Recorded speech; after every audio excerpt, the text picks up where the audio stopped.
Selamat siang, teman-teman, dan jumpa lagi dengan Pak Git. Belum lama ya, baru aja kira-kira berapa jam yang lalu itu ya, di episode 263 itu Pak Git menceritakan gitu ya soal somat ya. Somat ini menyatakan atau mengharamkan lah istilahnya di situ. Kalau seseorang yang mempunyai jabatan, seorang muslim yang mempunyai jabatan memberikan izin itu kepada orang non-muslim untuk mendirikan tempat ibadah, ini adalah perbuatan yang tidak baik. Makanya akan mendapatkan dosa jariah. Jadi dosa sepanjang kalau dia udah meninggal itu, setiap ada orang yang beribadah di tempat ibadah tersebut, ya konteksnya adalah tempat ibadah non-muslim, si pejabat tadi yang muslim yang telah meninggal ini akan mendapatkan dosa jariah, terus ya dikirimin setiap ada orang ibadah di tempat itu dikirimin doa. Ini belum lama Pak Git bikin, maksudnya Pak Git upload itu konten itu tadi pagi. Nggak lama Pak Git baca berita gitu ya, di kota Bandung, di kecamatan Arca Manik itu ada istilahnya orang yang beribadah, orang Katolik yang mau beribadah. Nah, ini istilahnya diprotes sama warga yang sebetulnya sebelumnya udah ada musyawarah gitu ya, yang intinya tidak akan mengganggu ibadah tersebut gitu ya. Nah, ibadah ini tuh dilakukan di gedung serbaguna. Jadi gedung ini nih sebenarnya dulu pernah dimintakan izin untuk dijadikan gereja, tapi ditolak. Hingga saat ini itu katakanlah ini tidak berhasil mendapatkan izin.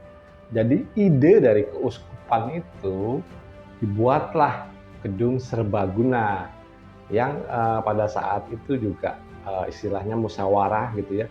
Ini bisa dipakai untuk peribadatan umat Katolik. Itu teman-teman. Jadi saking sulitnya teman-teman kita Nasrani ini ya, di khususnya Katolik yang di Kecamatan Arca Manik ini, itu seperti itu metodenya. Minta izin buat gereja, nah dikasih ya. Izinnya nggak dikasih. Kenapa nggak dikasih ya? Apalagi permasalahannya kalau bukan model ceramah-ceramah kayak si Somat ini gitu. Nah ini nggak dikasih. Ya terpaksa mereka istilahnya menggunakan siasat seperti itu. Izin sebagai gedung serbaguna. Nah, kalau gedung serbaguna kan boleh. Nah pada hari-hari tertentu itu bisa dipakai untuk peribadatan umat Katolik. Yang jumlahnya pada saat ini umat Katolik di Kecamatan Arca Manik itu ada 400 orang. Dan pada waktu kemarin hari Rabu ibadat misa kemarin itu dihadiri sekitar 100 orang. Biasanya kalau hari libur pun itu banyaknya ya sekitar 300 orang. Dan ini didirikan di area yang sebesar 2.140 meter persegi. Bangunannya itu sekitar 525 meter persegi. Nah, ini ditolak oleh warga Arca Manik. Nggak tahu provokatornya siapa ya. Ya perkiraan kita nggak jauh-jauh lah model provokasinya seperti Somat, seperti itulah. Yang artinya kalau ibadah nggak model mereka ya sudah, ini ibadah sesat atau ibadah tidak baik gitu ya. Nah, ini jadi polemik hingga sekarang yang akibatnya kita lihat sendiri sampai saat ini. Baru pagi upload belum lama lah, udah ada berita. Yang dikabarkan mereka itu kemarin, Sabu sore itu ya, itu melakukan ibadah misa. Jadi ibadah misa itu disebut juga ibadah ekaristi atau menghormati hidupnya Yesus, matinya Yesus, kemudian hari kebangkitan Yesus. Ini ibadah sakral. Yang kalau teman-teman ketahui, ibadah misa ini itu bukan saja hanya di Katolik ada, tapi di Al-Quran itu ada. Di Al-Quran itu ada di Maryam 33. Ya, kita cek ya, surat Maryam ayat 33 itu bunyinya seperti apa. Dan kesejahteraan semoga dilimpahkan kepadaku pada hari aku dilahirkan, yaitu yang dimasukkan tadi adalah hari kehidupan, kemudian pada hari aku meninggal atau hari kematian, dan pada hari aku dibangkitkan hidup kembali. Nah, ini Al-Quran Maryam ayat 33. Di situ Yesus atau Isa itu menyatakan seperti itu. Itu ada.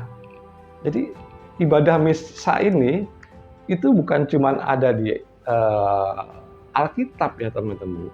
Di Al-Quran itu ada. Dan ya sekali lagi ya, ulama-ulama atau penceramah itu yang seperti Adi Hidayat, Ustadz Abdul Somad, kemudian Khalid Basalamah yang seperti Pak ceritakan tadi, itu nggak bakal mengangkat ayat-ayat ini.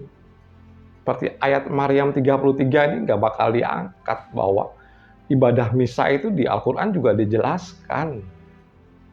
Kecuali kalau kita bertanya pada Quraisy Shihab, nah baru diangkat sama Quraisy Shihab gitu. Beda ya, beda kelas lah kalau menurut Pak Gita. Kalau Quraisy Shihab nih memang bukan penceramah, kelasnya adalah alim ulama. Udah alim, dia ulama gitu. Udah orang pinter, cerdas, dan kalau ngomong nggak sembarangan gitu, berdasarkan ilmu dan fakta yang ada. Di luar kalau dia keturunan Ba'alawi ya, yang di Pak Gita kan suka mengupload tentang Ba'alawi, tentang kemudaratannya, tapi kan ini masalah pikiran orang gitu loh, bukan masalah personnya gitu. Kalau pikirannya Ba'alawi itu akan berubah menjadi baik semua seperti menjadi Quraisy Shihab, ini bagus gitu loh. Yang artinya orangnya alim, sederhana, tidak mau dipanggil Habib, ilmunya tinggi. Baik, kita kembali tadi ke Maryam 33. Ini ayat ini memang sengaja atau ditutup-tutupi oleh penceramah model seperti ini. Yang artinya mereka takut. Kalau ini nanti bentuknya agama itu menuju Tuhan yang sama, itu takut. Mereka pasti maunya Tuhannya beda. Gitu. Padahal nggak ada Tuhan yang beda, cuman caranya yang beda. Entah benar atau tidak itu kan bukan urusan kita. Benar atau tidak itu bukan urusan manusia. Yang penting jalankan agama dengan kepercayaan masing-masing dengan Tuhan yang satu.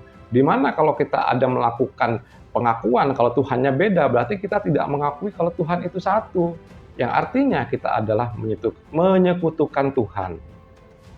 Jadi misa itu kalau nggak salah ya, kalau Pak Sigit nggak salah ini istilahnya prapaskah lah. Jadi akan menjalani puasa juga 40 hari kemudian. Sebetulnya kan sama, puasa-puasa juga gitu loh. Entah puasanya sama dengan yang dilakukan Islam atau tidak, ya nggak penting gitu loh. Karena ritual itu atau kepercayaan itu punya metode sendiri-sendiri untuk menjalankannya. Tentu saja hal ini ya pelarangan atau pemotesan warga ini tidak lari atau tidak jauh-jauh dari ceramah-ceramah yang model somad ini. Akhirnya ya kita tahu sendirilah. Yang katakan Singapura ini termasuk negara yang teraman dan teraman di dunia ya. Katakanlah masuk 10 besar ini nggak boleh somad masuk ke situ. Bikun huru hara dia. Ya, ini salah satu pentingnya, salah satu manfaat sertifikat Ustadz ya seperti ini. Jadi Ustadz itu supaya tidak berceramah hal-hal yang bersifat provokatif. Jadi ajaran-ajaran yang baik itu yang disiarkan. Bukan ajaran-ajaran kalau kita membangun ibadah lain, entah itu jadi kulinya, terus menjadi insinyurnya, atau menjadi pemberi izinnya, ini haram. Kan seperti itu. Rata-rata mereka yang menganggap kalau mereka benar sendiri. Dan ya mereka seperti itulah metodenya. Jadi kalau yang lain itu salah.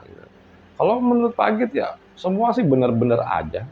Di mata kita tuh benar-benar aja, asal konsepnya yaitu tadi mengajarkan kebaikan, inti utamanya itu, bukan mengajarkan kebencian.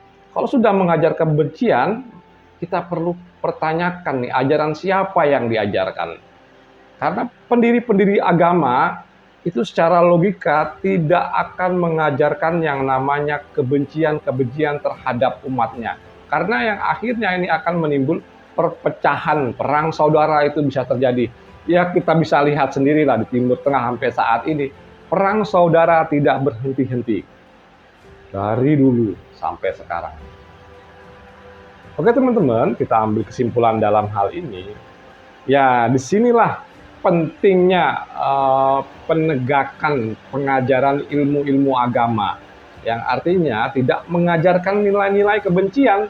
Jadi nilai-nilai persaudaraan, nilai-nilai kesosialan, itu yang dibangun, itu adalah tujuan dari agama. Kalau agama ini mengajar kebencian, nggak usah beragama. Buat apa kita beragama kalau kita membenci sama manusia? Ini kan umatnya Tuhan semua, entah itu agamanya apapun, tapi mereka adalah umat Tuhan, sama dengan kita.